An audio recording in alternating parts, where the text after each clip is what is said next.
much for the invitation to be a speaker at the Economist Forum today and to speak about the future of money. My name is Dr. Ruja Ignatova. I hold a PhD in law. I have always been very interested in financial services and worked about 6 years with McKinsey in Eastern Europe, actually when the crisis hit us really, really bad. I was spending my time in Russia with Sberbank, and it was an interesting time. I want to speak today about, as I said, the future of money, the future of payments, and I am, how to say, a bit sad to listen to the speaker before me, who are having such a gloomy outlook, focusing on all the issues that the region faces, and showing us a future where we have to do a lot of catching up in Eastern Europe, a lot of work, a lot of tasks, a lot of issues.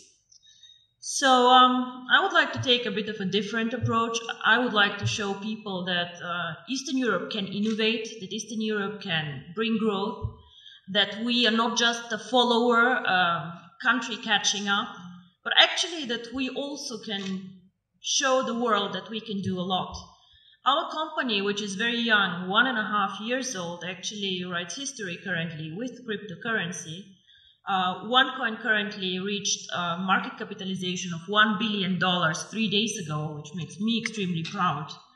And we have a network of 650,000 users, over 190 countries, and we come from Eastern Europe.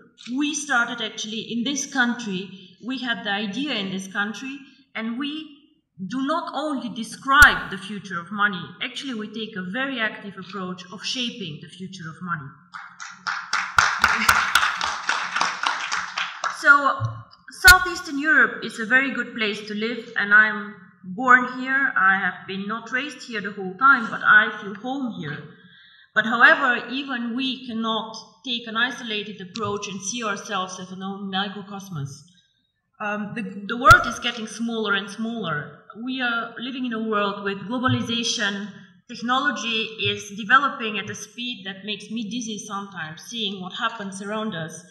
And all the innovative companies like Facebook, Google, Apple, all of them, unfortunately, are either not even coming from Europe, or like we are just a follower and just saving all our money in Eastern Europe, which is a lot of money for us to go and to buy the newest iPhone outside. So with globalization, the world becomes much smaller, much more transparent, and the needs of consumer and of companies actually change a lot. We have a lot more needs for cross-border transactions. Even as a simple customer, I have to do a lot of shopping, a lot of things outside my country. So, of course, this is a need that we need and we have to address with a company. So, what is the future of money? In my opinion, the future of money, or a big part of the future of money, will be outside the banking system as we know it today. Traditional businesses either will change or new entrants will come in the market. One of the most spectacular entrants that I've been following now for about 5 years is Bitcoin. Now, Bitcoin is a cryptocurrency, the first cryptocurrency, the biggest cryptocurrency currently. And these people who created Bitcoin, nobody officially knows who they are, have my fullest respect for the innovation, disruption, and value creation that they actually did to the financial market. Of course, wherever there's value creation, speculators come, and a lot of turmoil can happen, but these people created something new and something really exciting. Bitcoin and the blockchain technology, which makes financial services independent from governments, independent from regulators even, and independent from banks as we know them, already starts changing the world we live in. However, Bitcoin until now and the more sophisticated cryptocurrencies have been a payment system, an investment system for the either very sophisticated people out there with a very, very solid IT background, for the smart ones, or for the elite who has a lot of money and diversifies their portfolio with a new exotic investment like Bitcoins. The market is still not very big, with a market capitalization fluctuating between 2 and 3 billion, transactions happening every day about 200 million euro. So we still have a lot of potential to grow in the cryptocurrency market, but we see a start. So We have been, or are we still an emerging market? I'm not sure what is politically correct to say, but emerging markets are out there. And we can speak about Latin America, we can speak about Asia, we can speak about Africa, extremely interesting market actually, which is like catching up now. And we can speak about also the small Asian countries. In all these countries, we have an issue that we also had here actually, a lot of people who are underbanked, unbanked, or just forgotten by the big players. Why? Because they're poor, because they have needs that are not that interesting in the transactions, or simply because some of these people do not have proper documents. I have been in countries where people, every one of them has a smartphone, but has no proper ID card. So how do these people bank? I have been in Singapore and seeing Indian people working very, very hard to support families in India. How do these people send money to their families and to their loved ones? Remittance business in Dubai, all the Filipinos working there and pushing economy. What do these people do? What they do is they either go to a bank to do foreign exchange, they go to a Western Union outlet, and they pay high fees. Because why?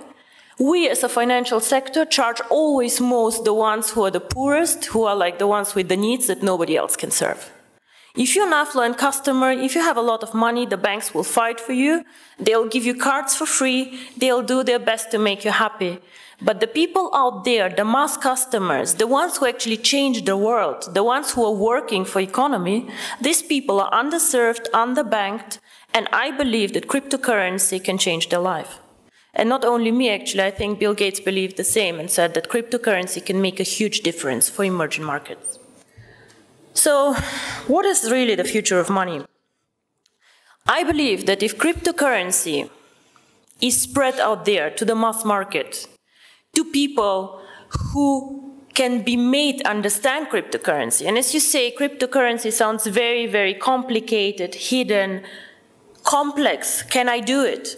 If we manage to make cryptocurrency actually accessible to people out there who are smart enough to understand a smartphone, who are smart enough to move and to work in an Asian country, if we make it simple, we can become actually the next mass phenomenon, like Google, like Facebook, become a network of active users.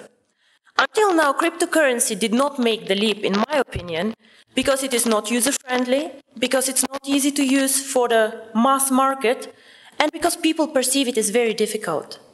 So the person or the company who makes it actually, to make cryptocurrency easy to use, accessible in the markets that need it, and this is not the US, gentlemen, this is the emerging markets where people want to work with it, to use it. If we make cryptocurrency not only a tool for speculators and investors to make quick money, but make it usable, if we work on KYC, on documentation, on making it transparent and bringing cryptocurrency to the traditional world, with the regulators, by the way, the US actually government, 4 weeks ago, they said that cryptocurrency is actually in a status equal to commodities. So it means that actually cryptocurrency can be treated like virtual gold. Commodities is gold, is silver, platinum, and apparently bitcoins. So the future of money can be searched, I think, outside the banking system because we are still more flexible. We do not fight the issues that the banks have.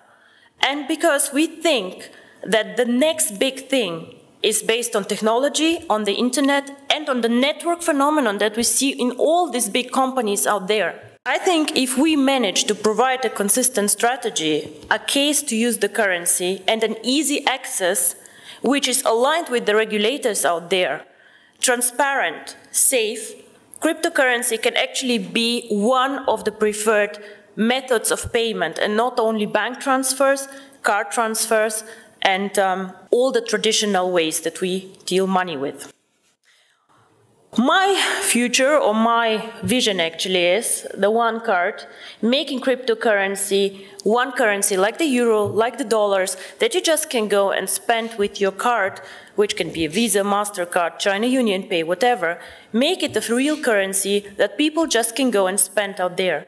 I have done my job whenever all of you can go with their card and just spend OneCoins for a dinner.